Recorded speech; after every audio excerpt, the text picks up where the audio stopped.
since San Diego Comic-Con 2014. Unfortunately, I didn't have the bright idea of recording each night so that my son and I would remember everything that happened, but it's 2 weeks since it happened. We'll do the best we can to pull the facts and events yes, we will. From our memories. So we'll start with Wednesday night. Okay, so we weren't able to get tickets for preview night. Yeah, unfortunately. Yeah, one of these days we will get tickets for preview night.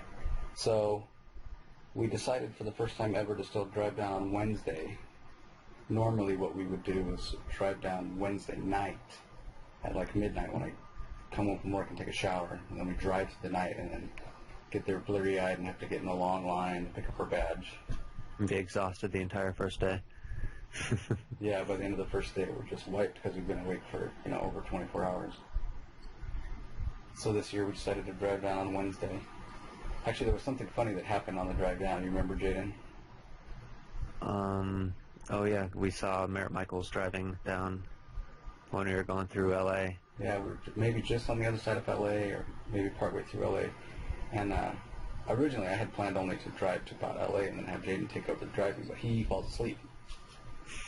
And so I'm driving along, and it's kind of stop and go traffic, and not a, traffic's not really moving along at a very good clip. And I wasn't in the far left lane, I was one lane over from that, and so I see this car, it's stop and go, so I'm next to this car, and I look over, and I see this bald guy, and I'm like, hey, I think that's Merritt Michaels, and I wasn't 100% sure, and I didn't get a good look because then my lane moved. And so then I woke up Jaeden, and I said, Jaeden, I think that's Merritt Michaels. But, being stop and go, I didn't want to take a real good look because I didn't want to run into the car in front of me. So I wanted another pair of eyes. So I woke up Jaeden. Yeah, and I was like, yeah, it is Merritt Michaels. And then I asked Jaeden, I said, can you see who's driving? I wonder if that's somebody that we should know. And I was like, no, I don't think it is. I think it's just some guy. Just some guy. So we'll get back to that later. So we got to San Diego.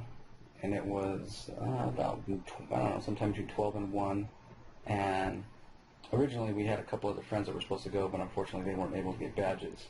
And so we had a big hotel room with a couple king or queen size beds, and I hadn't canceled the reservation yet. But I made other arrangements to stay somewhere else at an apartment with somebody that I had talked to online, actually, that I found on Craigslist. And it was way cheaper. But... you hear about the nightmare stories of scams on Craigslist, so I didn't cancel the reservation. We wanted to go check the place out first. So we did that. Turns out it was a really great place with a really cool chick. It was about 15 minutes or 20 minutes from the convention center. Not too bad. No, not too bad at all. A little off the beaten path, but a nice apartment and a super nice lady.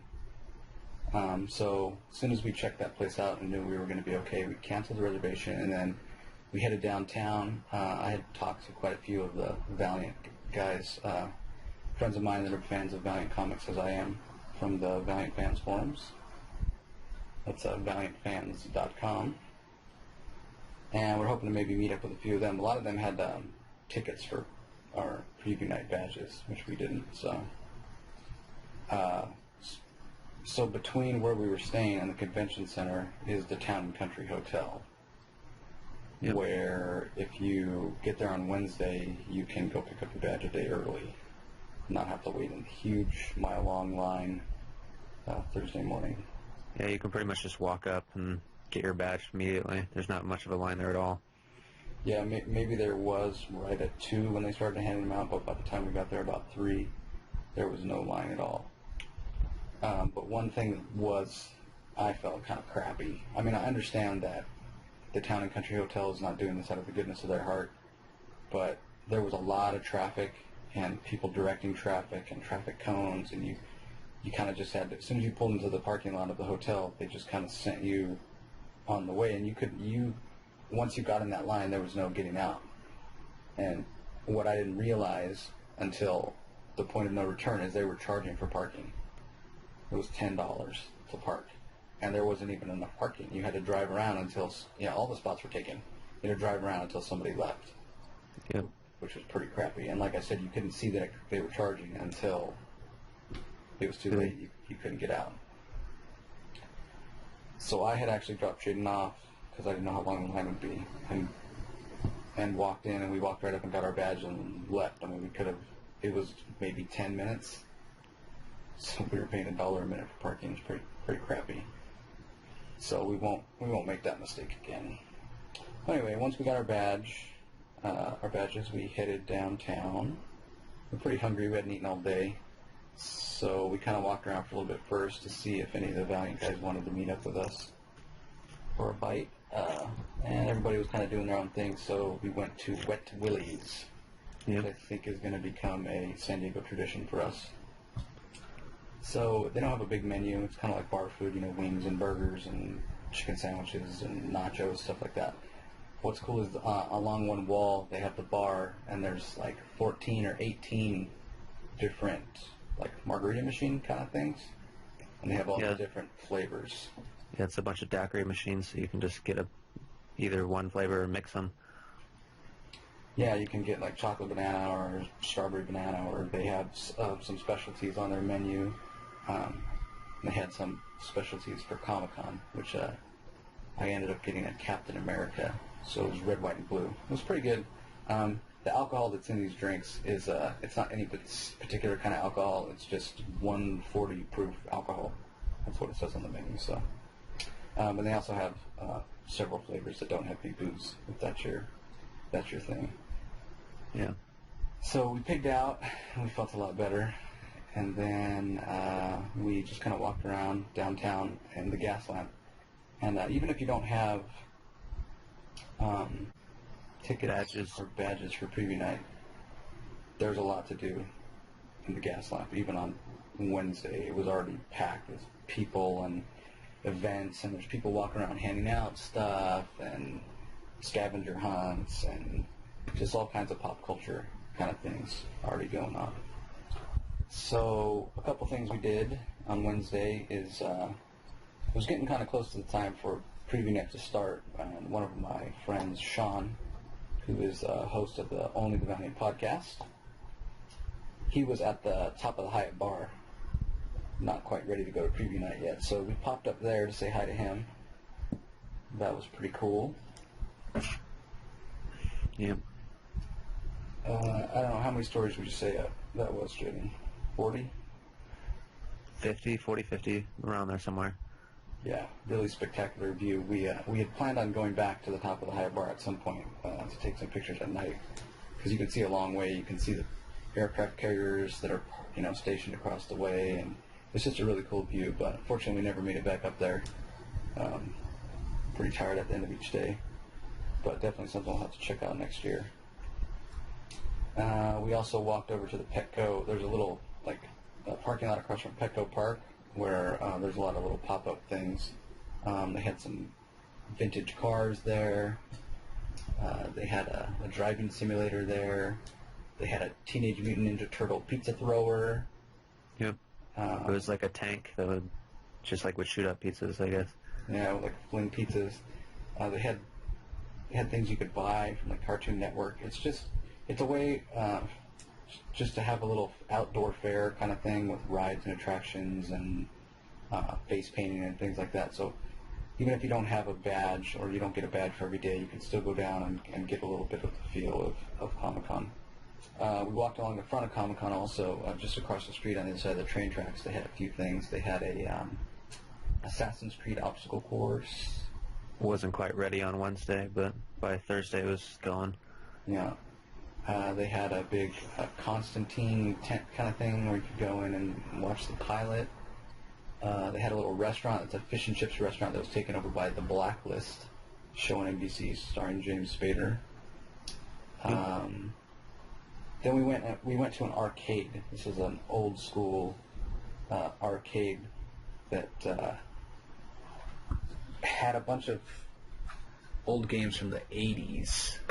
Want to talk a little bit about that, Jaeden? Yeah, inside there they had Centipede and Frogger and Galaga, and you would go and it was free, and they would give you a handful of tokens, I don't know, it was 5 or 6 or something like that, and they had overall these high scores up there, and if you won, if you were on the made it on the high score board, by the end of the day, you would be put in a raffle to win either a PS3 or a PS4, or you could get a walk-on spot on a movie. Do you remember what movie it was? Yeah, it was Pixels is the name of the movie. Columbia Pictures. I don't know that much about it, about the actual movie, but the movie's called Pixels, and I think Peter Dinklage is in it. Yeah, he is. Yeah, so yeah, it was free if you had a badge. They weren't. Wednesday was just kind of a tryout night. They weren't actually. They had the high score boards running, but you didn't get your name in the raffle unless you went on one of the other 4 days. But yeah, at the end of the day, the top 5 scores from each machine would be entered in these raffles to win stuff. And yeah, so there was Centipede, there was Galaga, there was Frogger. There was Q*bert. Q*bert. There was Pac-Man, or was it Miss? It was Miss Pac-Man. Yeah, it was Miss Pac-Man. Yeah, and I think that was it. Unfortunately, no Tron. Yeah. And I would have liked to have seen that, or perhaps Dig Dug. But it was fun.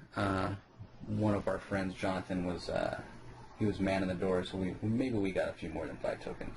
But yeah, maybe. Yeah, it was a good time. It was fun. And by that time, we were pretty tired, walking around and stuff, and it was starting to get dark. So we headed back. We wanted to get a good night's sleep for the next day. So we headed in Thursday morning, not quite as early as I would have liked. So there's one particular parking garage that's kind of a little cheaper than the rest, but it's also one of the closest ones. But unfortunately, by the time we got there, it was already full. So I definitely recommend taking the Metro. It's a lot cheaper. The advantages of taking your own car, of course, are you can make trips to your car to drop stuff off. So you have to make those decisions. The Metro really wasn't a option for us on Thursday because I was cooking for the Valiant poker game. I needed to have my tools and things with me. It's not something I could have carted around on the train, and then having the food itself with me also. Yeah. So we pretty much walked right in, and we probably had an hour, maybe a little less than an hour before the floor opened, the actual exhibitor floor. So we went upstairs to the spot where we usually hang out on the 3rd floor, kind of near where the panels are. And I had noticed a sign downstairs that said that these doors may not open for 25 to 30 minutes after the people that are standing in line upstairs in the waiting place. They might get in sooner if they stand in line. We didn't really want to stand in line. Yeah. Sometimes it might take longer because just trying to put all those people through 2 little doors might actually take longer than how long it would take them to open the doors downstairs. Right. So we kind of waited, and then as the time got closer, everybody kind of got up from where they were seated, and everybody was kind of close to the stairs. So we kind of knew. So yeah, we sat up there. We read comics. We're at Comic-Con. We had some time to kill. Let's read some comics. Took a few pictures. Talked to a few people. And then we headed downstairs, and the first place we went was Artist Alley. Yep. And we went straight to Mark Brooks' table because you wanted to try to get on his commission list. Yes, one day I will get a Mark Brooks sketch, but this was not the commission where it was to happen. It was the first place I went. I made a beeline to Mark Brooks because his sketch list fills up very quickly. And he's kind of expensive for my budget, but I thought if I go and I just get one sketch and it's a Mark Brooks, I'll be happy with that. But unfortunately, by the time we got there, it was already filled up. Now, it may have been because they let those people that were in line in first. We'll talk a little bit about that later. But regardless, for whatever reason, his sketch list was already full. He was not sold out of his special VIP sketchbook package, though, so I did purchase that. So I got a Mark Brooks sketchbook. I got a special Mark Brooks badge and lanyard, and the sketchbook had a guitar pick in it, and Mark was kind enough to personalize it for me.